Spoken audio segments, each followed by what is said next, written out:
Good morning, everyone. Thanks for joining our panel today. Today at the Caspian Policy Center, we are having a webinar on women's economic empowerment and entrepreneurship in the Caspian region. I'm Afghan Nifty. I'm the Chief Executive Officer of the Caspian Policy Center. And once again, good morning to those who are joining us from Washington and those from good evening to those who are joining from the region, from the Caspian region. I'm pleased to see such a distinguished panel today. My remarks will be very short, then I will hand the floor to our moderator. I'll just say a few words before the session starts. Women's economic empowerment has proven to be one of the key factors in promoting economic growth, maintaining peace and stability, and ensuring an inclusive and sustainable environment. The ongoing COVID-19 pandemic has further highlighted the importance of advancing gender equality, as women have been particularly vulnerable to disruptions in daily activities, especially in low and middle income countries. With more women than men being engaged in non-essential social services sectors, which have been heavily hit by containment measures, there has been a disproportionate loss of jobs and sources of income. Today at the Caspian Policy Center, we are bringing together international and regional experts and policymakers to discuss ways to advance women's economic empowerment in the Caspian region. Specific topics today will include developing women's digital entrepreneurship and support for women-owned businesses, providing necessary vocational training and promoting education, and bridging gender divide in access to technology. Once again, welcome to this webinar, and I'm again pleased to see all of you. Here I will stop and hand the floor to our moderator, Akboda. Thank you.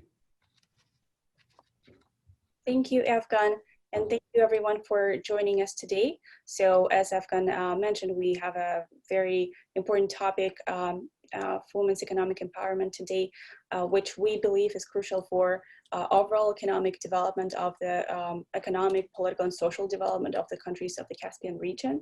And yes, we have gathered a great, remarkable, I would say, panel of speakers, of regional and international experts and policy professionals.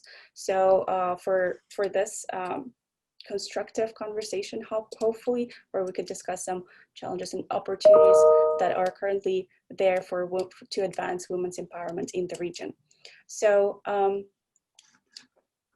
before we proceed, I want to quickly mention that we have an interpretation service here.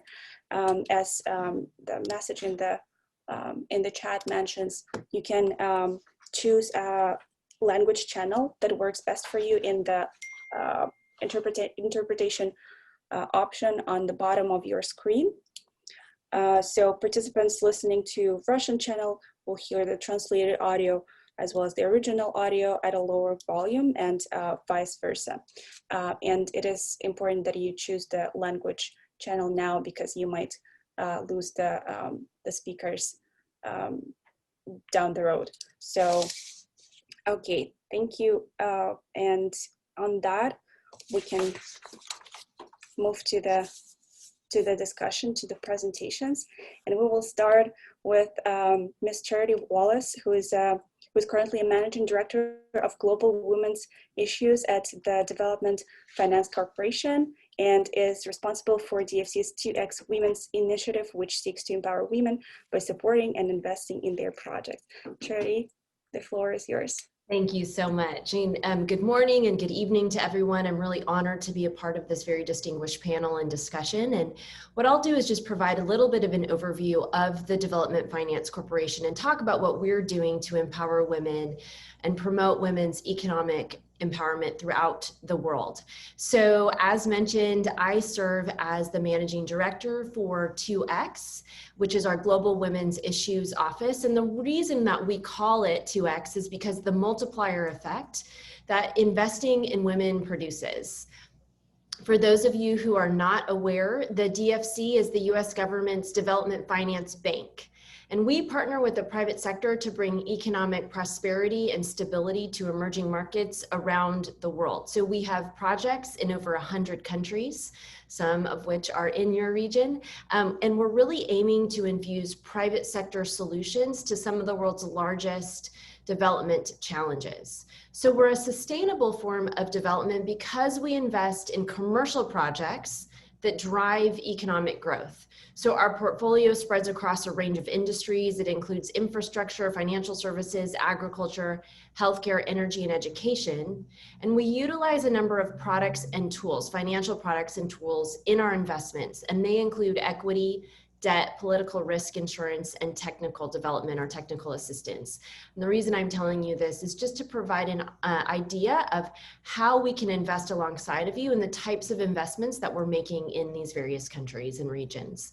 So like I said, we look to lead the private sector where otherwise wouldn't go to achieve better development outcomes and economic prosperity.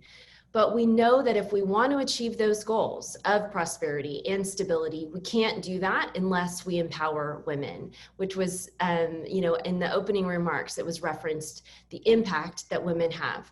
Arguably, the biggest missed market opportunity is that of women. There's a McKinsey Global Institute study that shows that eliminating gender disparities in employment, sector, wages, and credit, we would add an additional $12 to $28 trillion to the global GDP by 2025. Women represent an immense global opportunity, but we still face persistent challenges, including a roughly $300 billion shortfall in access to credit, which prevents women from reaching their full potential. And frankly, it prevents communities and countries from reaching their full economic potential as well. And that's because research confirms that when women are included in the economy, countries are more stable and prosperous. There's a significant national security implication for women's economic inclusion. Studies show that women reinvest 90% of their income back into their families and communities as compared to 30 to 40% that men reinvest. Investing in women, as we see it, isn't just a moral or just thing to do, it's smart economics. It yields one of the highest returns on investments, and it improves our world. So that's why the 2X Women's Initiative is a strategic focus of the DFC. And it remains so during COVID, as was referenced earlier. So 2X was launched in March of 2018, and since its launch, over the last 2+ years, DFC has closed over 100 2X deals with over 100 in our pipeline. And we've mobilized more than $3 billion towards gender smart investments. And in August, we made an announcement about a new commitment to mobilize $6 billion over the next 3 years towards 2X transactions to ensure that more women-led, women-owned, women-supporting businesses are able to be prioritized and supported.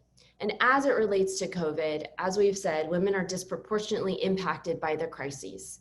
It's exacerbated several existing vulnerabilities for women, particularly as it relates to financial hardships, seeking access to capital, and health. Women are 3 times more likely to be responsible for informal unpaid sector work and home care. The credit gap and access to capital for women only increases during times of crises, and we've seen that significantly during the COVID pandemic. There's been a significant increase in malnutrition and food security, and the gender digital divide is notable and has a significant and negative effect on women's ability to receive vital support and services, including access to critical cash transfers and disruptions for women entrepreneurs to transition to e-commerce and other digital platforms. So for those reasons, DFC has really taken swift action to respond to COVID pandemic, particularly as it relates to responding to the disproportionate impact and crisis that women are facing. There's a number of investments that we've made in the greater Caspian region, including 2X deals, and we're seeking to invest more. So I just am eager to hear from our colleagues about that. We're eager to promote economic growth across the region. We're driving private sector to create stability. And we're focusing on projects like cross-border infrastructure that will enhance better regional connectivity and cooperation in the greater Caspian region. We want to support countries that are making positive policy choices and opening their economies to private investment, which drives stability and prosperity. So we know, as I've said, that the more economic opportunity that women can realize, the stronger communities and countries will be. So my appeal to the audience is to leverage your influence to ensure that policies and practices across the region empower women economically and beyond. And by doing so, we bolster our families, communities, and countries. So thanks so much for the time and for the opportunity to speak. And I'm eager to hear from my panelists and then participate in the discussion. Thank you. Thank you so much, Charity. Now we'll move to Ms. Lyubov Pfeiffer. Am I pronouncing it right? Yes, you are. Yep, thank you. So Lyubov is Senior Education, Gender and Vulnerable Groups Advisor at the Bureau for Europe and Eurasia at the USAID. Lyubov, the floor is yours. Thank you. Thank you so much. And thank you for the opportunity to participate in this panel on this very, very important issue. I thought that I would very briefly, I think everybody is familiar or have some familiarity of how USAID is approaching gender issues, but I thought that I just very briefly outline our structure. And to start with is, I just want to underline that addressing and promoting gender equality and female empowerment is a cornerstone of USAID development assistance. We have a USA Gender Equality and Female Development Policy that guides our missions on how to address the different issues.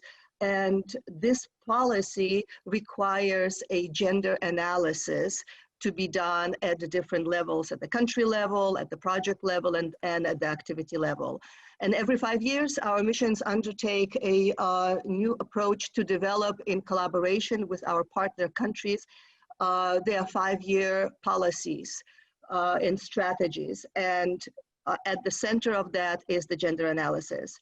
So basically every mission in all the countries includes activities that promote gender equality and particularly economic empowerment of women in different sectors, either as a standalone activities or as a subcomponent of larger activities. I was going to say, are we going to have the PowerPoint or not? Yep. Okay, I will just continue. So we are now on slide 3. So I think that everybody is familiar with the Women Global Empowerment, Global Development and Prosperity Initiative, W.GDP, but just very, very briefly, for those of you who may not be as familiar, this initiative includes 3 separate pillars that focus on women prospering in the workforce, women succeeding as entrepreneurs, and women enabled in economy. So on the workforce, we focus on workforce development, training, and trying to include women in traditionally male-dominated sectors or high-growth sectors. And later on, if I have an opportunity, I would like to highlight our Engendering Utilities project.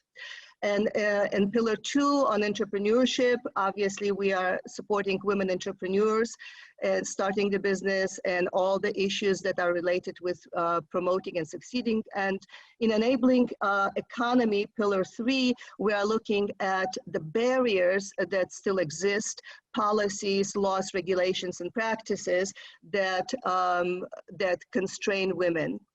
Next slide, please. Next slide, please. Thank you very much. So, no, the previous one, thank you. We have currently 4 activities that are funded by the W.GDP initiative in Europe and Eurasia. So as you can see, in Armenia, we have women leading in rural entrepreneurship, which is pillar 2, and we are focusing on advancing women's leadership and entrepreneurship in agricultural sector and increasing access to business owning, training, financing, and market opportunities. In Azerbaijan, we are working on women and associations on linkages and leadership. Again, this is to increase access for women entrepreneurs and business owners to markets, market information, digital and personal services, finance, etc. Thank you. And also what is very important, we advocate for improvement in business environment, which is pillar 3. And in Georgia, which was our first activity that we have funded by W.GDP, we are working on youth and women entrepreneurship. Yes, Georgia, and this activity is a very exciting partnership between the public sector and private sector. We are working on entrepreneurship to young entrepreneurs. We're working on innovation, and we have a very high participation of women.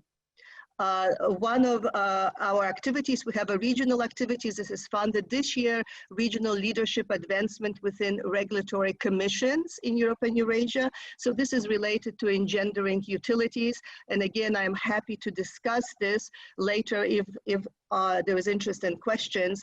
And we are focusing on women's agency, promoting change in sociocultural norm, promoting women leadership at the regulatory commissions that work with utilities. Next slide, please. So I wanted to pose some of the questions that perhaps can be addressed later on as part of the Q&A. So this is just a framework and not something that I am going to discuss in greater detail.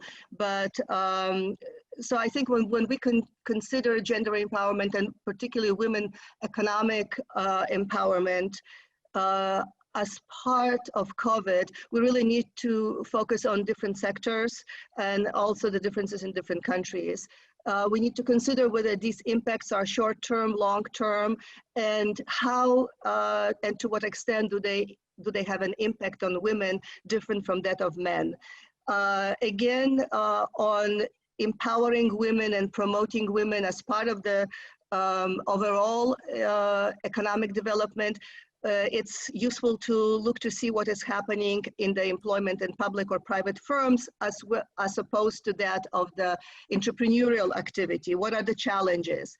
Again, the same thing, formal and informal firms and access to finance, and then impact on different types of firms,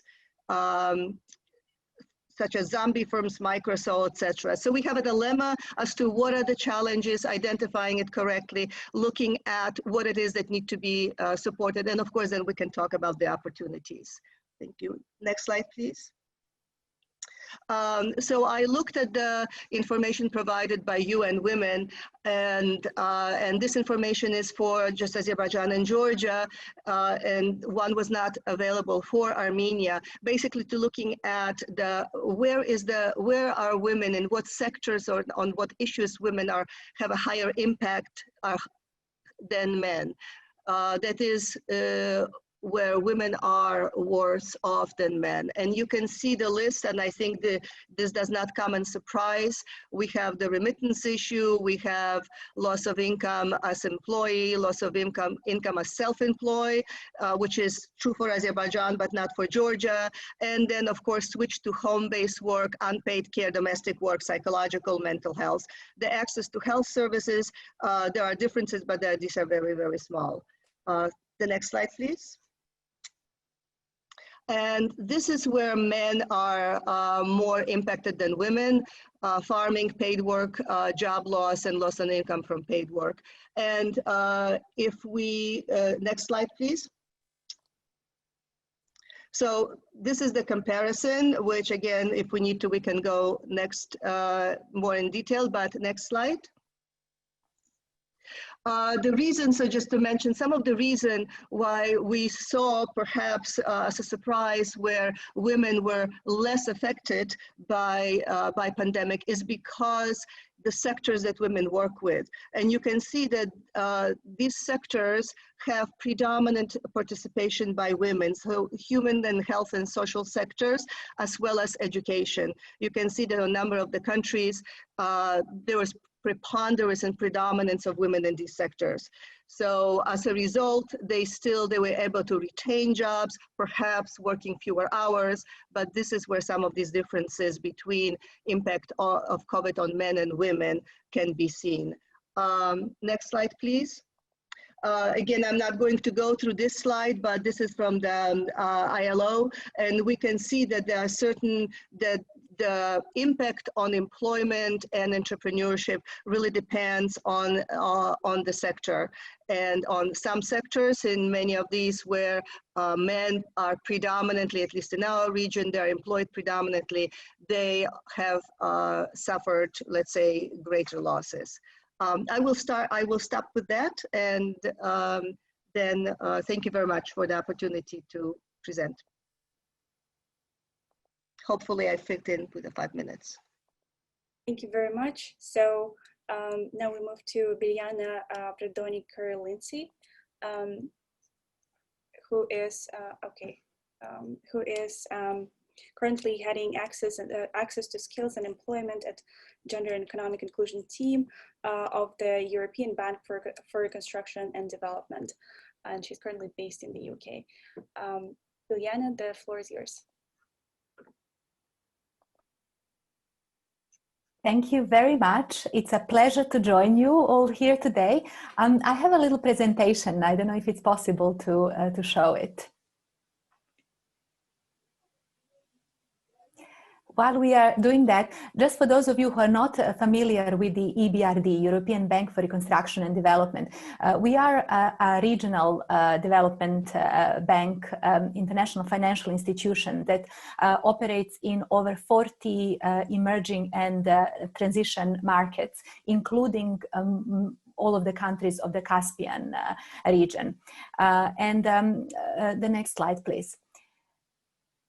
We are one of the leading, if not the leading investor in most of the countries that we are talking about today. So what I will tell you more about is our distinctive approach towards promoting gender equality and economic inclusion here at the EBRD. Like the colleagues mentioned in other organizations, we have our own strategy for promotion of gender equality that recognizes gender equality as a principal element in the country's transition towards well-functioning, sustainable, and inclusive market economies and societies. And we also, our major goal is to mainstream gender across EBRD's operations. So, the way we do this is through three ways of intervention. One is investments, the second one is policy engagement, and the third one is institutional strengthening. So we invest in primarily in private sector companies, but also in some public and infrastructure projects, from everything from agribusiness to manufacturing and services to property and tourism, all large, mid-cap and SMEs companies that we reach through our financial institutions.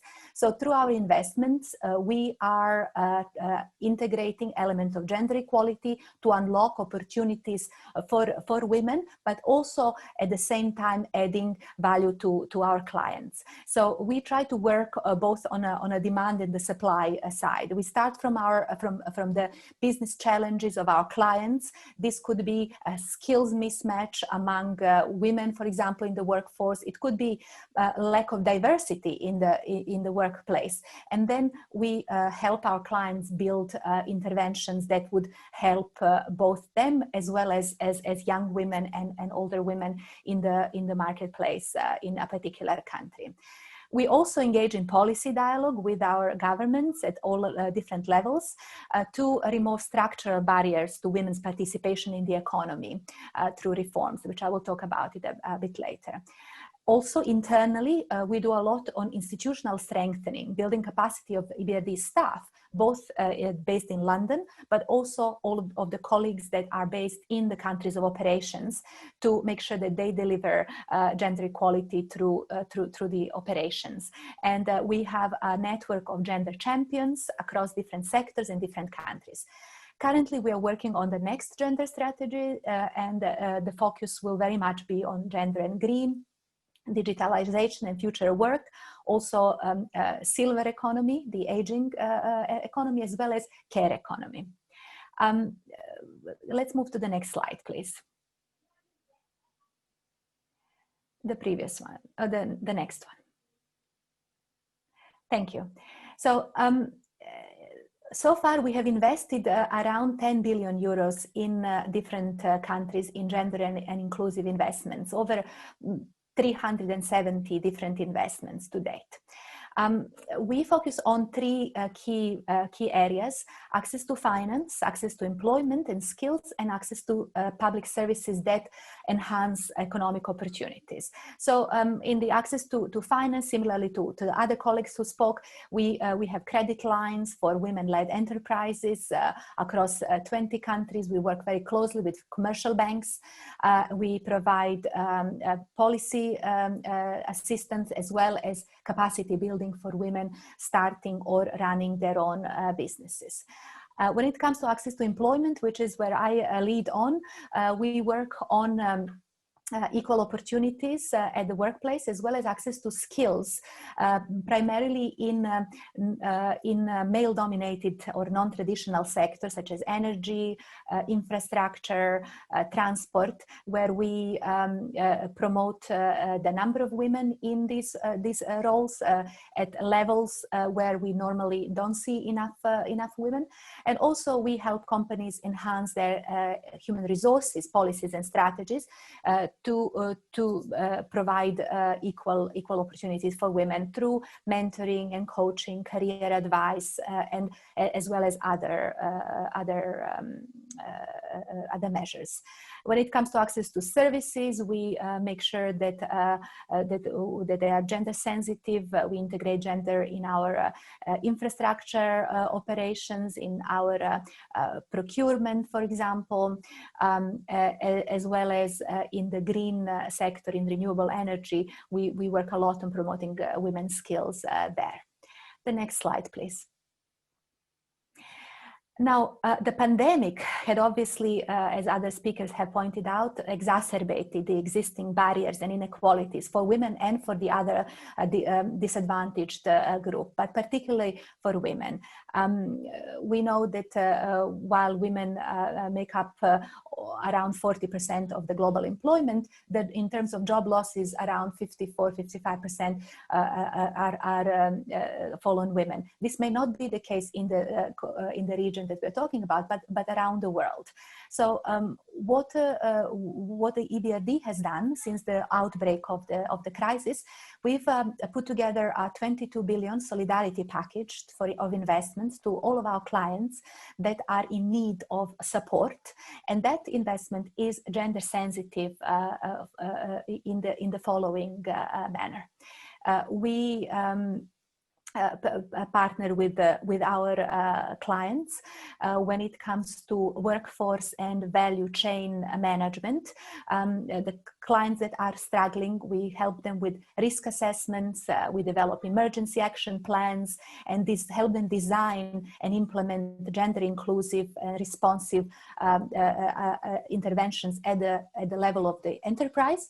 Then also we work with at the sectoral level with sector skills councils, for example, and other institutions to make sure that the approach at the sectoral level is gender sensitive, as well as at the national level when it comes to labor market policies. We're working with ILO very closely in the Western Balkans, in another region, where we advise governments how to make sure that COVID measures do not disproportionately affect women and others.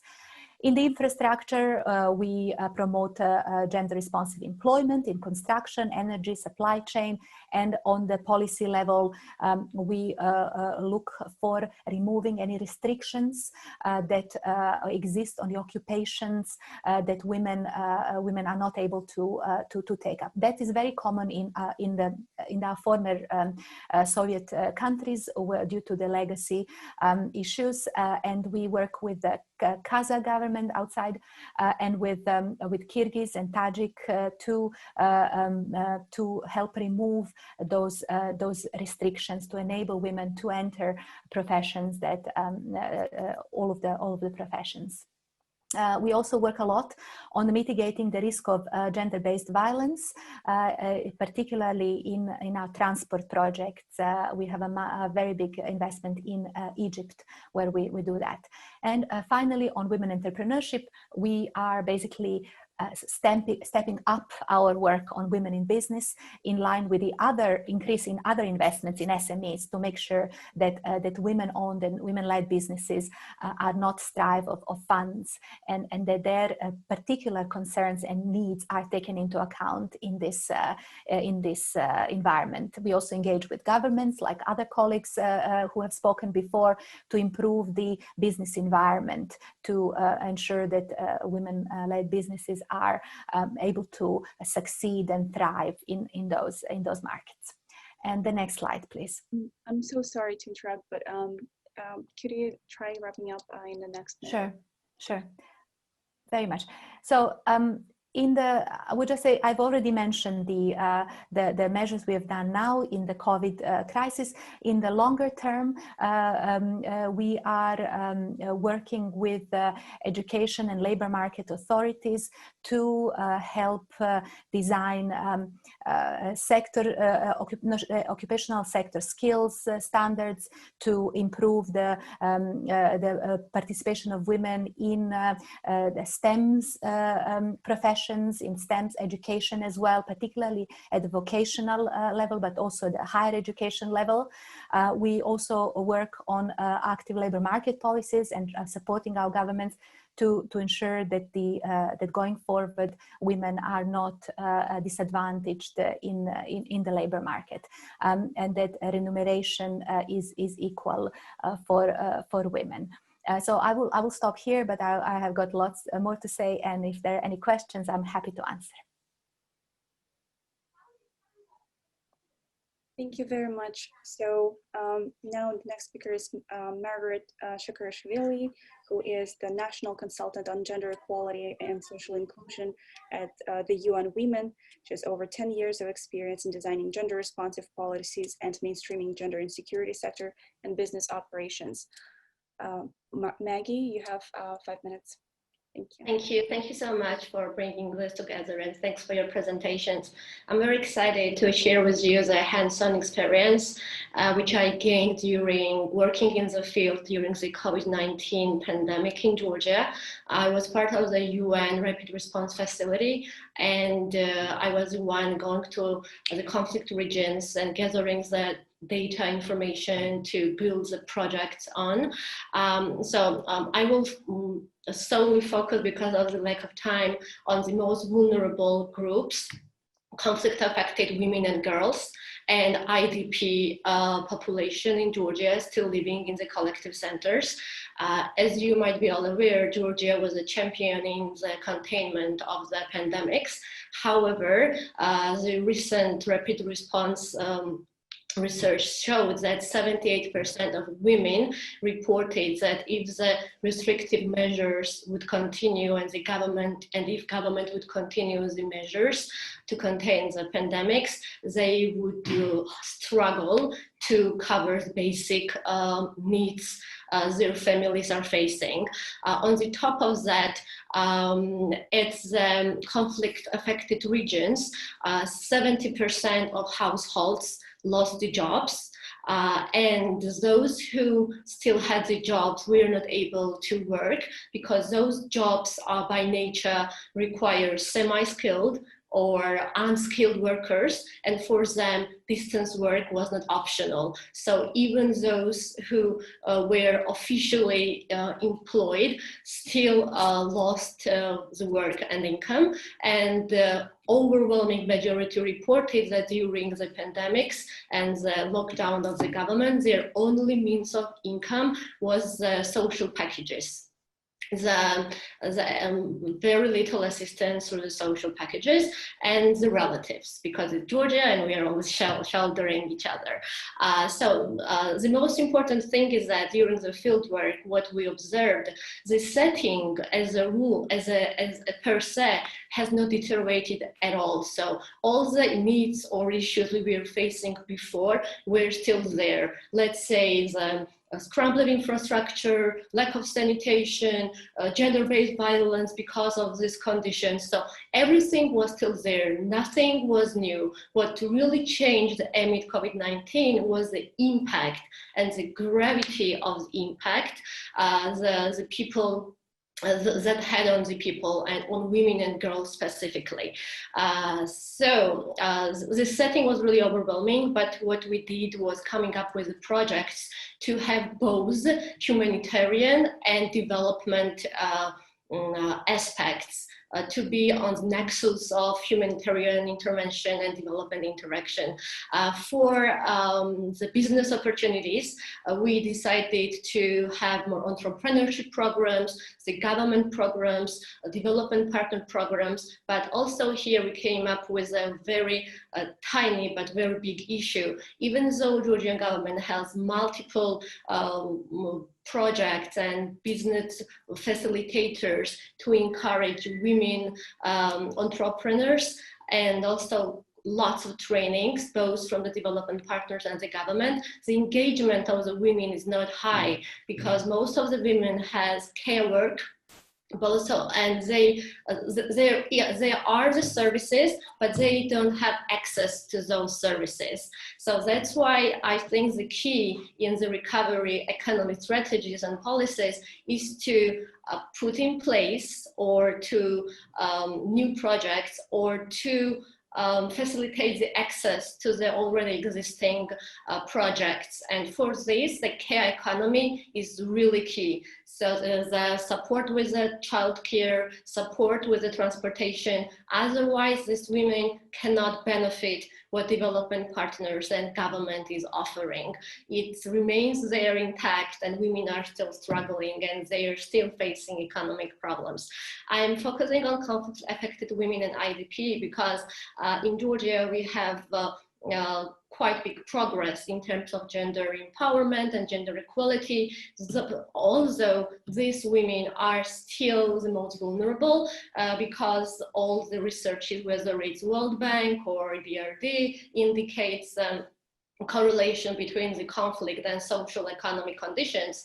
And notably, it's not the experiences of the conflict in these IDP settlements and conflict regions that cause this gender-based violence, but social economic factors. So that's why in all the recovery plans, like having a very strong gender component is really key, and the government and development partners are really partnering to somehow address this issue. Another issue is the youth. Women, young girls, they are quite reluctant to engage in entrepreneurship programs or STEM programs, and they also need encouragement.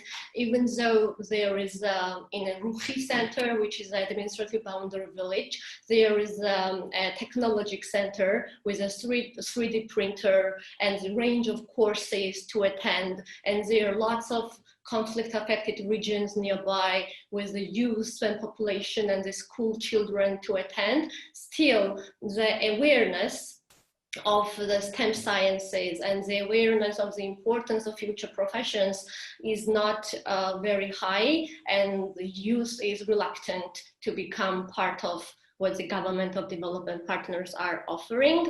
Another issue also here, which we came across, is that when we talk about entrepreneurship and women empowerment, still in the end of the day, the courses offered are styling or hairdressing, and less importance is paid on STEM sciences that needs more commitment and more intellectual resources.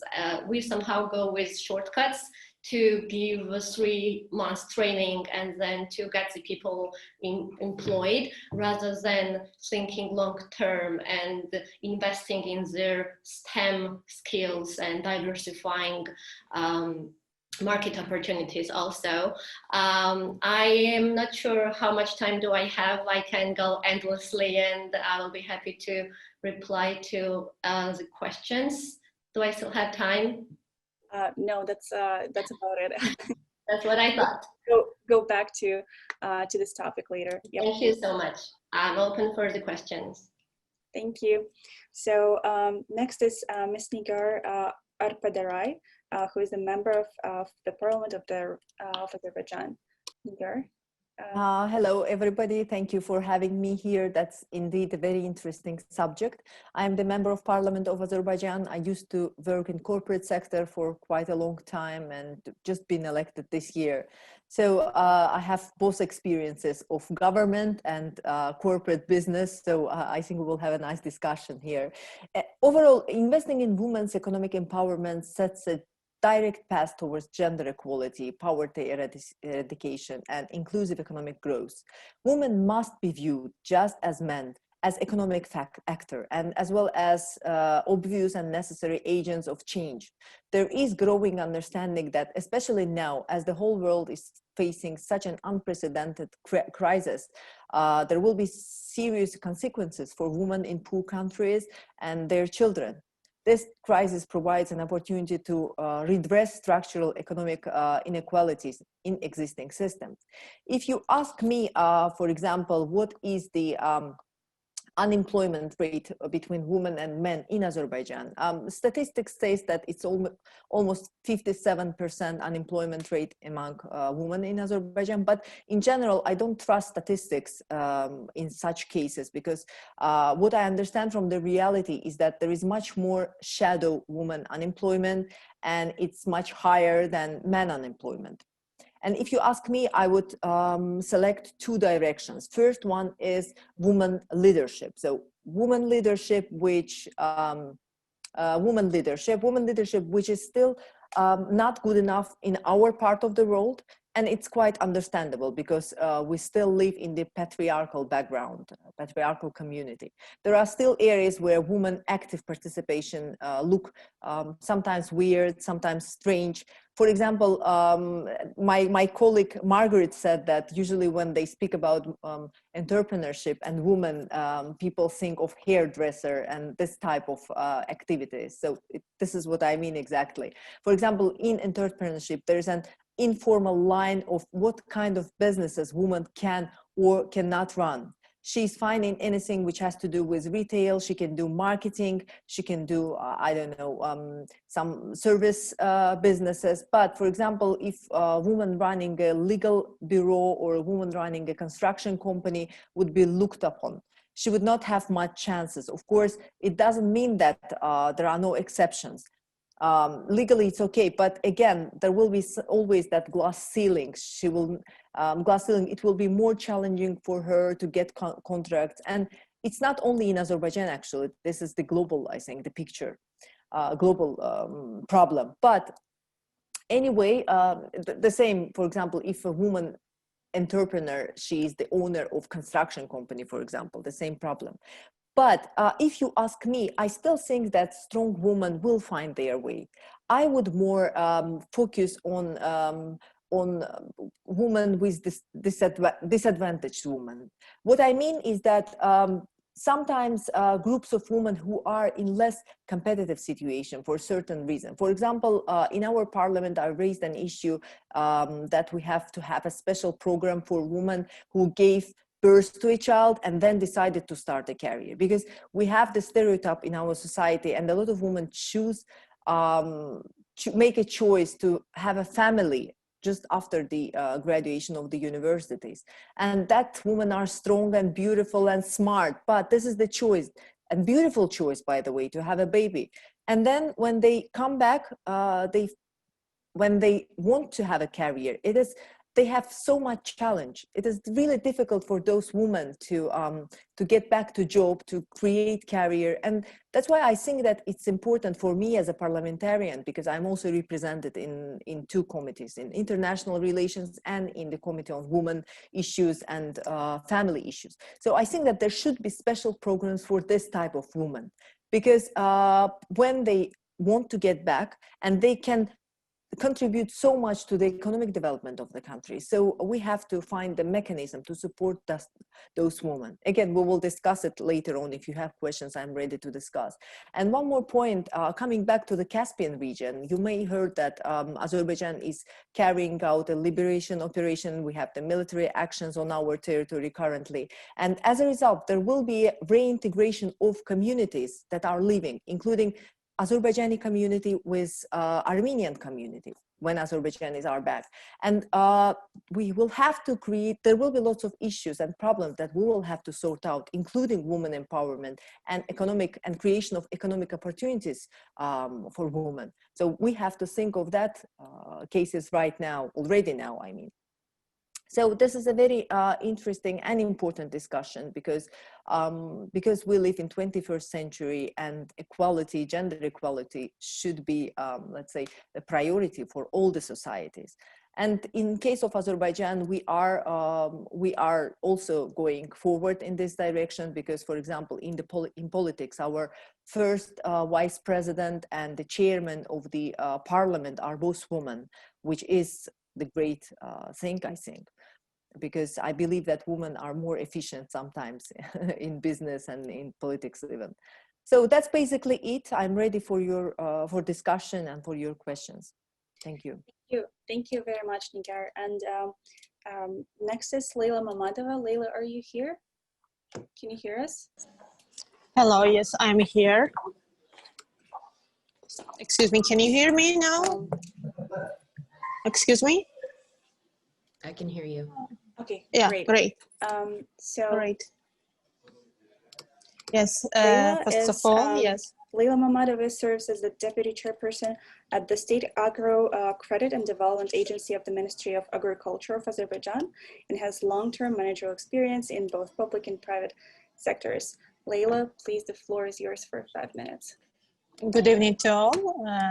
Thank you a lot for this event. One more thing, Leila, could you choose the English language channel on the bottom of your screen?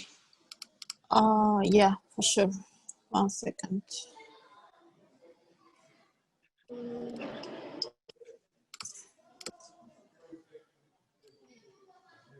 Sorry, actually, I was connected via my telephone and I cannot find that button. Okay, so I hope everyone... 1 second, please. Again, I will try. Okay, so I think for everyone to hear you, we will all have to switch the channels, and I'm not sure if that is the best way, but I think, okay, can everybody hear us? Okay, so thank you. First of all, I would like to thank Caspian Policy Center and their staff for organizing this meeting and gathering us all. Also, I want to thank the other panelists for interesting speeches and presentations. Well, I would like to give a brief overview of the situation in Azerbaijan. Especially, I will introduce information about situation in agricultural sector. So according to State Statistics Committee, employment rate of women is 94% and women constitute 48.2% of the economically active people. However, if you look at different fields of economic activity, gender gap is a bit higher. For example, among nearly 2.4 million economically active women, the number of women employed in micro, small, and medium-sized businesses is as low as 73,000. Promoting women entrepreneurship is crucial for ensuring the same opportunities for everyone, and it's one of the driving forces for sustainable economy growth. So, currently, as the Minister of Agriculture, we do various projects because we are interested in empowerment Azerbaijani women, citizens of Azerbaijan in our sector. And that is why in 2018, we initiated special project for increasing number of women entrepreneurs in agriculture sector with support of FAO and other representatives of private sectors. So I can talk about this project because we think this project is one of the good examples because we see fruitful results. So to support mechanism, we started, as I said, this project with the international and local organizations. In this project, we briefly provide women in rural areas with training programs and technical support. Starting with the applications by women, we conduct needs assessment and we organize training programs based on their needs. When then procure the needed equipment and provide them with technical assistance as well as helping with the sales afterwards. We try to create effective agro market chain for our potential women agro entrepreneurs. In this project, we aim to develop value chains and help them become successful agro entrepreneurs. Besides this, our goal is to involve more than 1,000 women from different regions. Especially, we are very focused to regions, sensitive regions such as Tartar, Barda. As you know, unfortunately, since 90s, Armenia attacks our border cities, and still Nagorno-Karabakh is under occupation of Armenia, and that is why we also try to involve more refugee women and IDPs. So far we have conducted needs assessment with more than 200 women last year, in 2018, and 32 of them have already last year started their business successfully in this sector. Our aim is not only increase awareness among women about this project, we also work with men because we understand that in traditional Azerbaijani family, decision maker is their husbands or brothers. That's why we always work with them and explain them the importance of development, not only business for creating business for women, but also creating business for family. In our other projects, even if we do not directly focus on women, we are still promoting agro-entrepreneurship. For example, in the two-village agro-tourism project, we help farmers to start their agro-tourism business to diversify their income by providing essential training, needed equipment, and farm improvement with the help of our experts partners. There are lots of other support mechanisms for promoting agricultural entrepreneurship among women, and we always try to help farmers to develop, especially women farmers and entrepreneurs, their business. For example, the government subsidizes 40% of the price of every agricultural machinery and 60% of the price of agricultural animals. We have special long-term credits with low interest rates for women in Azerbaijan. And currently, as an agro credit and development agency, we are working on development new projects with our local and international partners for women, because we are really interested in increasing activity, the role of women, of Azerbaijani women in our sector. To conclude, I would like to draw attention to the importance of today's topic one more time. 2020 has been a devastating year to many. Many lost their jobs, unfortunately had financial struggles, and the effects of the pandemic will not disappear in a blink. Seems it will have long-lasting effects on our economies, on our lives, and every aspect of it. Ensuring economical sustainability maybe has never been more important, and promoting self-employment and entrepreneurship is one of the main steps towards it. Again, I would like to thank all of you for drawing attention to such an important topic, and I wish good luck to other panelists. Thank you for your attention. Thank you, Leila. So next on our list is Saulia Salikhova, who is a chairperson of the Council of Businesswomen of Mangistau region at the Atamican National Chamber of Entrepreneurs. She serves as a chairperson of the Alliance of Women's Regional Initiatives of the Western region of Kazakhstan, Ortak. Saulia, the floor is yours. Всем добрый день, я буду говорить по-русски. Хотела бы, чтобы вы все переключились на перевод. Меня зовут Саулия Салихова. Я представляю 4 области, западные области Казахстана, и являюсь председателем Альянса женских региональных инициатив западных областей Казахстана.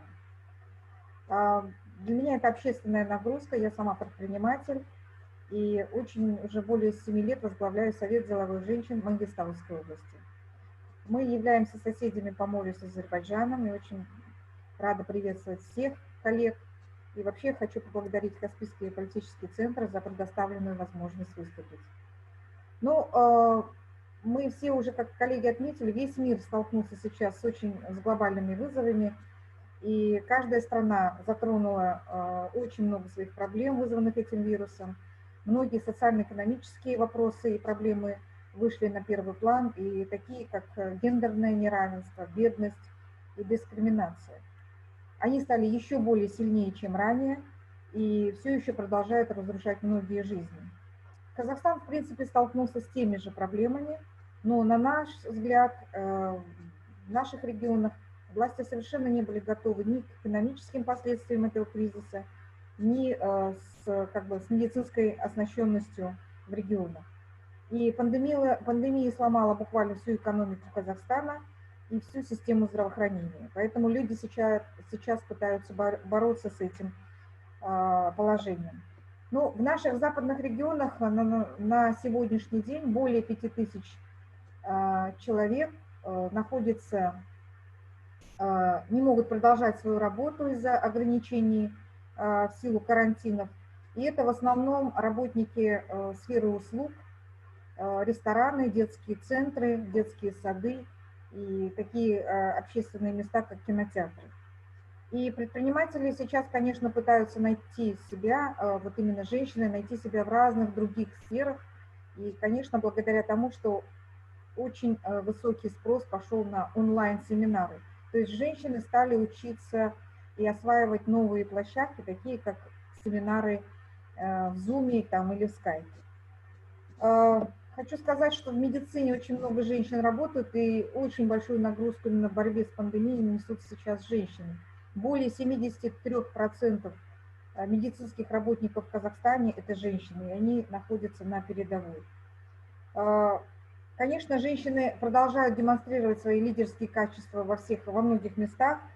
И, например, вот женщины всегда готовы обучиться новой профессии. Например, все, кто шили какую-то одежду, вдруг переключились все женщины на шитье масок и так далее. То есть я хочу сказать, что женщина настолько мобильна, что она готова всегда быстро научиться поменять свои условия труда и свой бизнес. Женщины совмещают, конечно, свои же лидерские качества и свой бизнес с большими домашними хлопотами. И, конечно, все эти хлопоты она делает все сама, решает все свои проблемы самостоятельно.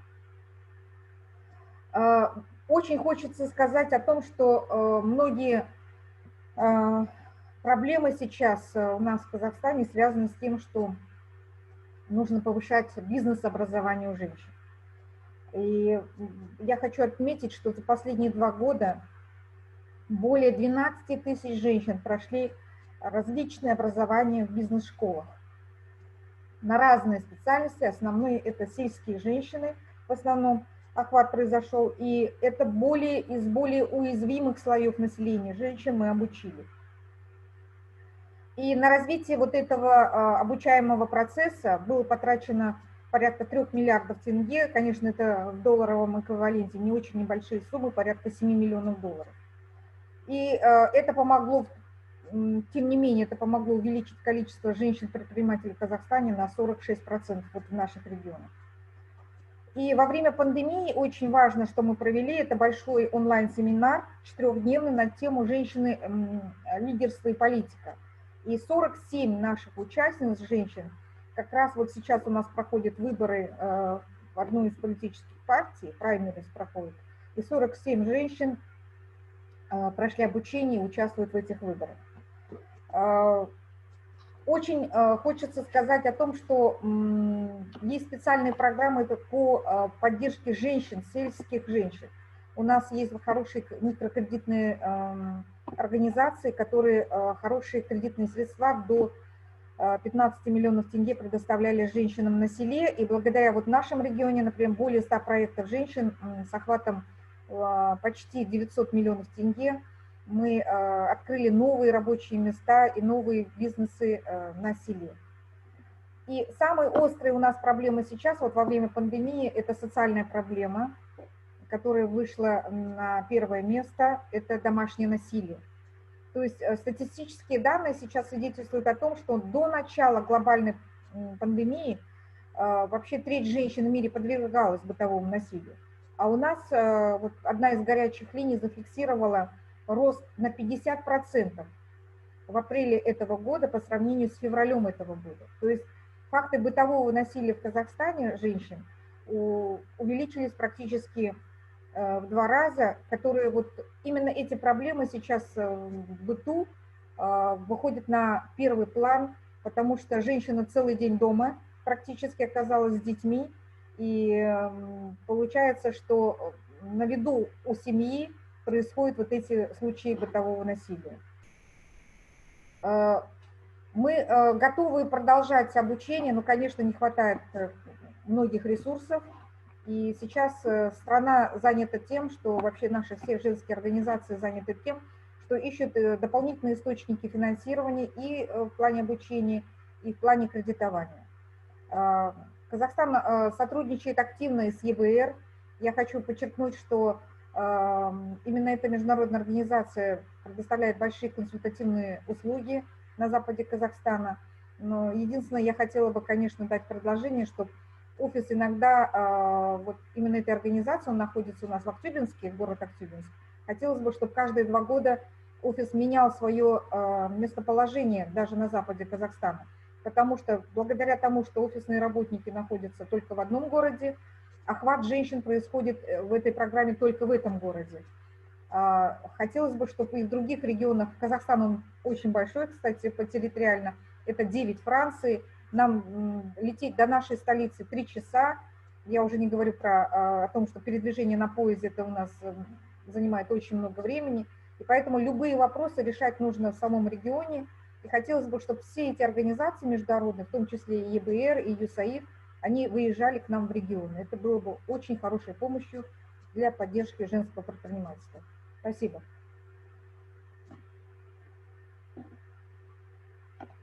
Thank you, Saulia. The next is Eldor Tulyakov, who is the member of the Gender Commission of Uzbekistan and the Executive Director of the Development Strategy Center of Uzbekistan. We also have Dilerom Faiziyev in the same room, who is the member of Parliament and the chairwoman of the Committee on International Affairs and Interparliamentary Relations. So Dilerom, please feel free to jump in later. Eldor, you have the floor for 5 minutes. Thank you.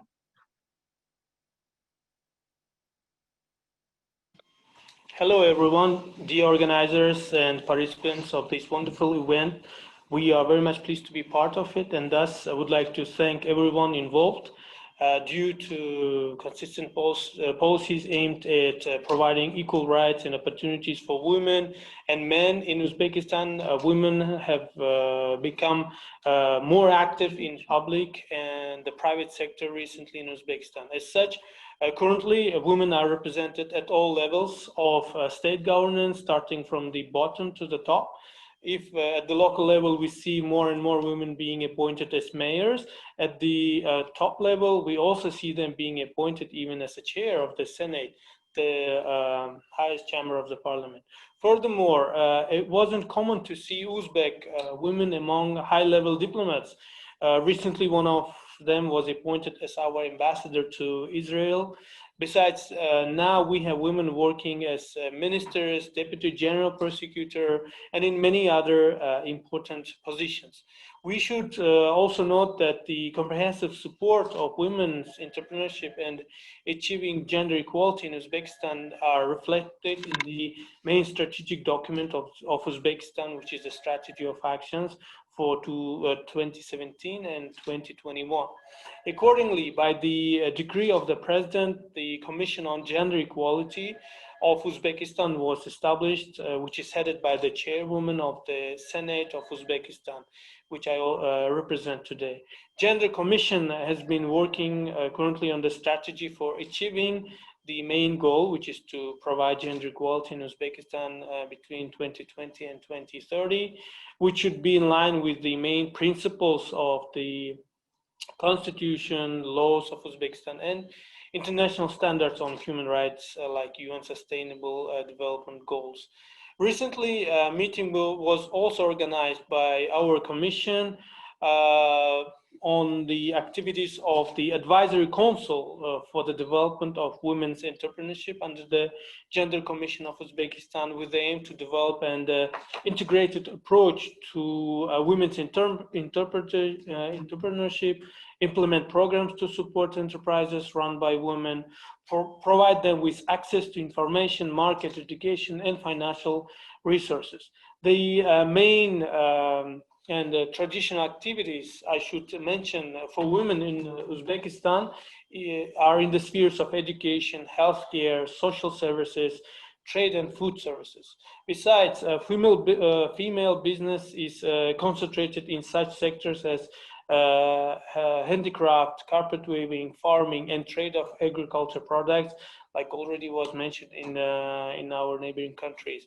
Moreover, Uzbek women have been developing greenhouses recently using alternative energy resources, and currently more than 120,000 women entrepreneurs are active in the above mentioned sectors in the country.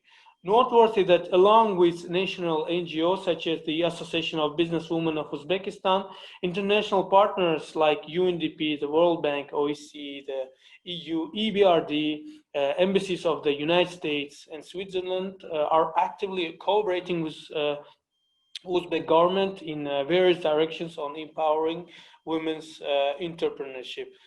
For instance, the EBRD, for example, is supporting the business activity of SMEs in Uzbekistan affected by the coronavirus pandemic. The package will consist of, we believe, USD 30 million loans to SMEs and USD 10 million loan for women entrepreneurs under the EBRD's Central Asian Women in Business program. The female entrepreneurship centers also were established in all regions of the country. To date, they provide practical assistance to approximately 28,000 women in entrepreneurship, crafts, retaining, and employment. Besides, more than 21,000 women have been trained in short-term vocational courses. Thanks to these opportunities, the number of women entrepreneurs reached around 45,000, who subsequently created thousands of new jobs. Since the beginning of the global pandemic, Uzbekistan has paid special attention to support vulnerable women and girls through different governmental programs. As women make up 48% of the country's working age population, the state's attention is focused on preserving jobs, creating conditions for women to self-employment, as well as social protection of families in need. During the pandemic, the government has increased the number of local development centers for women and girls to provide short professional training courses in sectors of the labor market with high demand.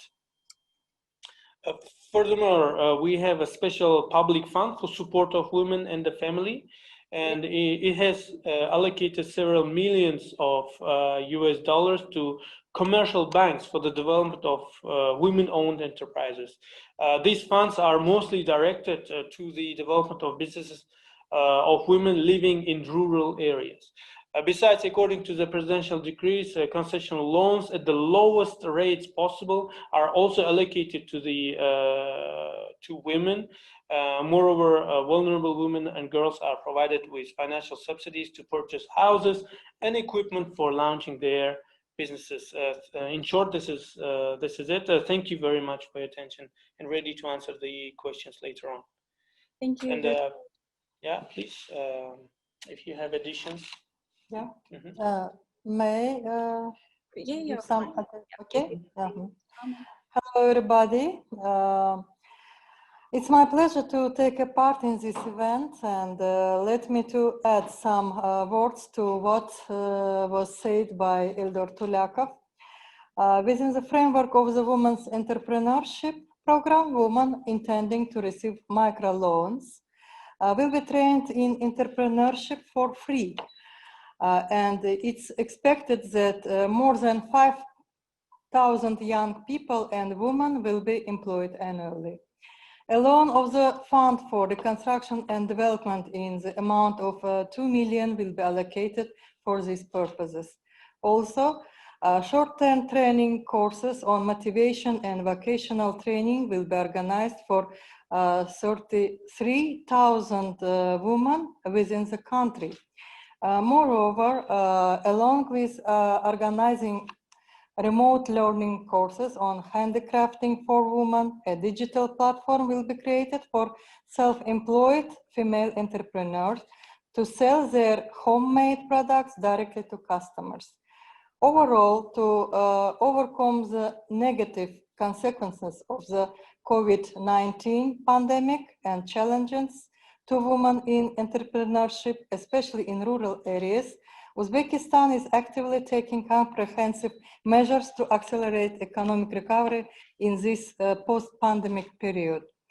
At present time, Parliament is also taking active part, and special commissions and committee in our Parliament carry out regular monitoring on the gender equality issues, including development of women entrepreneurship. Thank you for attention. Thank you very much. So now we can move on to the questions that we have. We have a great list of questions. I hope that we can address some of them. So given the ongoing public health crisis and its potentially long-lasting economic effects, how can governments make sure that women's economic activity is given a high level of priority as regional economies recover? What opportunities are there to rethink labor forces in a post-pandemic world? And we can, anyone who has a comment on that can jump in. So anyone who wants to start?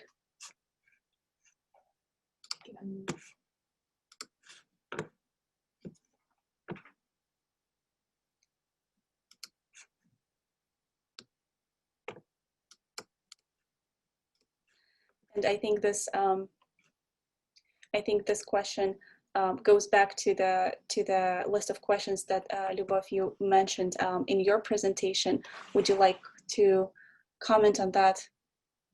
Well, I can certainly try, but since the question was about what can governments do, obviously I represent a donor agency, but what I wanted to, one thing that all of us could do is to make sure that the donor cooperation, be it the EBRD and DFS, and the policies and, of the partner countries are well coordinated. I know that we still coordinate these issues, but there was always room for improvement. And based on the presentations, I have seen many opportunities for collaboration and supplementarity. For example, in the past, we've tried to work very closely with your colleague at EBRD on gender issues, but we work on different levels, right? So USAID has people on the ground, we have specific activities, and how these activities are supporting the broader structural issues and funding issues that that the particular country or even sector faces. And just one general question, I think all of us know that development is local. The biggest challenge that I see right now, and this is based on my conversations with my economic growth colleague, our economist, is to distinguish, as I said, between the short-term and the long-term consequences of the economic downturn, and really to understand well what is the specific dynamic, what are the specific challenges, and how does it differ in the way women might be affected. It's not just per country. We look at general data. It is fine. It's the beginning. But from what I have seen reading the different reports, each part of the country, as my colleagues have mentioned, in Georgia, or in Kazakhstan, or in Uzbekistan, may have a slightly different dynamic. So really focus on the general aspects, but also on the specific dynamic of given region and given sectors. I'll stop there, and then. I might be. Thank you so much. Oh. Okay. Yeah, I can add. Yes. Okay, Nigar first, and then Yeah, Charity, and then Maggie. Sorry, I hope I didn't interrupt anyone. Yes, this is definitely a challenge because the pandemic hit all the sectors, all the economies, most of the economies and sectors, basically. Of course, maybe some more like tourism sector, like eventing sector in Azerbaijan especially. But what I think is that in Azerbaijan, the case is that the overall government has come up with the support package to the companies, to the businesses, which was quite a good package, and it was till the end of the year. The support package will be enforced, let's say, for all the businesses. But what I, for example, when we have discussions in the parliament, what I always suggest is that we have some kind of additional approach and maybe separate women startups and giving additional maybe support to women startups, because it's always a big challenge for them. And now in the case of pandemic, in the case of crisis, it's even bigger challenge, having a families, etc. So what I assume and what we are discussing now is maybe to separate somehow this direction of having support to women startups and giving more maybe more focus on this problem. So that's basically it. But in general, as I said, Azerbaijani government is coming up with a very good package to businesses. And we really hope that the pandemic will be over very soon, and the overall, everybody will go back to our normal life. Thank you. Thank you, Nigar. Charity? Just a brief comment. Obviously, it has to do with each of the governments themselves in this question particularly, but I think part of it is making the case for why it's so critical to invest in women and making the economic case for it. So instead of just talking to the Minister of Women's Affairs or something to the something like that, you know, one of the things we've done is really talk to the ministers of the economy or the treasury, or, you know, those who are making decisions from an economic perspective, and how do you unlock then some of that financing to ensure that women are part of, they're not sort of set aside, but rather they're in the middle of the investment strategy. And so I think making the economic case is actually powerful, because they can see how IRRs go up, and they can see how women-owned businesses have greater revenue, or companies with a higher level of women leadership tend to have greater revenue than those that are not gender balanced. The other thing that we've done within the DFC and ERBD and others, EBRD, within the 2X challenge, we have criteria that we work with our financial intermediaries and others. It's a gender lens criteria. So that's how we identify whether or not things are what we call 2X qualifying deals. And so I think also that intentionality of ensuring that women are in the middle of the investment strategy is really important to actually making change. And while we all hope that COVID will end quickly and we'll go back, you know, there has been talk that we've lost 25 years of progress, and it shouldn't take us 25 years to regain that progress, but it really does have to do with how are we ensuring that women are one of the central components to the recovery, because women are part of resilience and recovery. As entrepreneurs, as women leaders, it's the decisions that are being made from the government all the way down to the rural communities. So I think that's a really critical component of it, is ensuring that women are that central part, and that they're recognized, and that we're actually having private sector and other government leaders really focused on ensuring that it's not just something that's a side deal, but that it's actually integrated, and it's intentionally integrated into all of our recovery efforts. Thank you, Charity. Maggie? I would like to add that the government and development partners can definitely see as an opportunity to bring more people, more women around the table where the recovery plans are being developed. It's really key to have the voices of the women and girls from different regions, from different settings. So otherwise, just development partners and governments cannot really deliver needs-based and targeted recovery policies.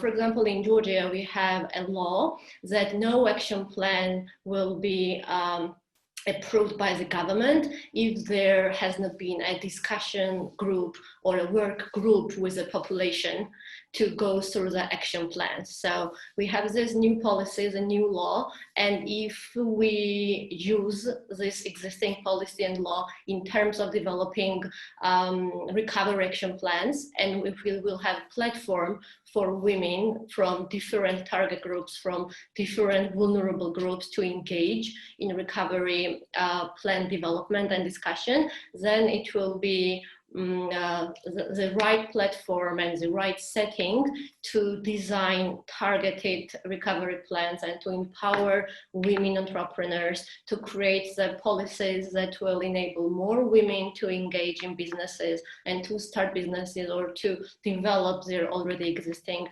business opportunities. So I think it's the right momentum for all the actors in the country, in the region, or internationally to come together and speak with women, speak with youth and the government to come up with the most optimal and targeted action plans to recover from this chaos we're living in. Thank you, Maggie. Eldor? Yes, I was also, I had in mind that because of this pandemic problem and the consequences caused to the economies of many countries, I suggest that coordination of donor organizations' activities is very important because donors have resources, donors have experiences, how to deal with the problems, how to recover economies. That's why coordination of the donors' activities is very important, I believe. And the next thing that the state should take care of is involvement of NGOs, I believe, because currently we have NGOs who might have even financial resources and very importantly, who might have experience in professionals working for NGOs. That's why I think their involvement in recovery and assisting women's entrepreneurship is very important at this moment. The next suggestion, I believe that we should have, well, based on Uzbek experience, we might have special credit lines for women, just specially designed for encouraging women's entrepreneurship activities. With we can have special criteria, like if it depends on the banks or financial institution. That's why I just want to say that it must be specifically designed for women. And the fourth suggestion is that we should strengthen the oversight so that all these programs, all these initiatives are implemented effectively. There should be, based on the region's experience, I think we should strengthen the oversight of these of the implementation of these programs, like be it through the governmental agencies, special agencies, or be it special oversight institutions where NGOs might also be included. Yeah, this is it. Thank you, Eldor. So I hope we can answer one more question. So the question goes as Margaret stated, it is not enough to increase general female employment. We need to promote women's participation and employment in STEM industries. And I would also add that we need to promote women's participation in digital economies. What are specific policies that can be implemented to produce the intended results? May jump in here. When I'm looking at the EBRD's region, we could see that before the COVID, we have shown a bit of complacency when it comes to the countries of the Caspian as well as the Balkans in comparison to our countries in North Africa and Middle East. The participation of women in the labor market is much higher, women in technical professions as well. Again, a legacy issue, but I think due to the complacency, this advantage is starting to thin out. And I think what COVID has shown is exactly where the fault line lies. With the large amount of hours women spend on unpaid work and cared work in comparison to men, the disadvantages under which women operate have become much more prevalent. And from the EBRD side, we promote investment in human capital, and particularly in women, and particularly for those high value added professions of the future, in green economies, in digital economies, where we would like to see more women. We are worried that the starting point is not good enough. This digital divide is already deepening, especially among women from more disadvantaged socioeconomic background. So I think we need to also look at sort of different intersectionality, different levels of disadvantage that women face when it comes to future professions. And just to close down, I think the region likes sayings. We have a saying in Russian, "Под лежачим камень вода не течет."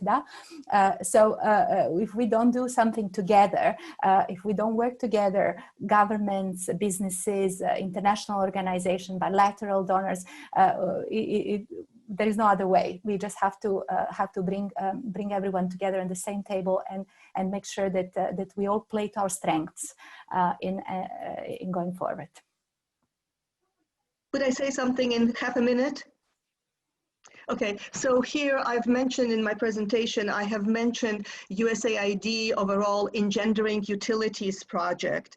And this is specifically for promoting women's leadership working within the utilities companies, which are typically held, let's say various management jobs, leadership jobs are held by men. And so we have two issues here. First of all, the supply side. So working on the sociocultural norms and working with girls and boys in schools and in universities to make them aware that there are different types of, be it STEM, ICT, etc., and the utilities job, because what we have seen from the employment, the utilities are actually very good places to be employed. So I am happy to provide more information on, if anybody is interested, on what the activities in gendering utilities have done, but it really has shown, we have some very good examples of what works and how to restructure these companies to promote women's leadership and as has been mentioned, a better performance of these companies. Yes. Can I add something just to what Lyubov said? And this discussion is also important because I think that we will have if we want to solve the problem, let's say globally, we have to have completely new approach to education of girls and boys, by the way, starting from rural areas in our cities, and to include maybe the digital and STEM subjects to their education. And not just in word, but really, this should be a completely new approach, because we are living in a world when our kids no longer need a teacher to get information. Some blogger can be their teacher, if you see what I mean. So that's why, again, this is a topic of discussion, of education, but if we want them to be ready for the new world, we have to think of it. We have to think of boys and girls that go to school now and add completely new subjects to their curriculum. Thank you, Nigar and Lyubov. I think, yes, these are very important points, and it's unfortunately we are now at time and we have to close up. But I would like to let everyone know that we'll be posting the recording of this event on our website and on our YouTube channel, so everyone could refer back to see the presentations at any moment. So, and I would like to thank all of the speakers for participating today. It was a great and enjoyable discussion. Thank you very much. And with that, I would like to give the floor back to Afghan. Thank you, Akbora, and thanks everyone for taking time to join us today. It was a pleasure to host this event. And I would like to highlight that at the Caspian Policy Center, yes, we are working a lot on the energy, economy, and security politics issues of the Caspian region.